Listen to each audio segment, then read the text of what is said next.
Now let's review our figure 20-33 that basically deals with no storage material allowed in the vault other than the transformer and equipment necessary for the proper operation of the vault. Now in the illustration you can see in the NEC loop that guarding 1000 volts or less, we would pick up 450.8C and 110.27. Over 1000 volts clearances, 110.34.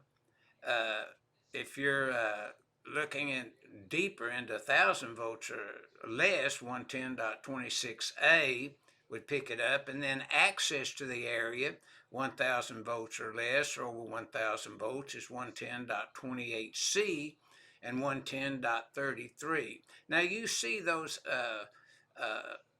section numbers and the title heads of each one of them in the NEC loop. But now notice you have storage material strictly prohibited here.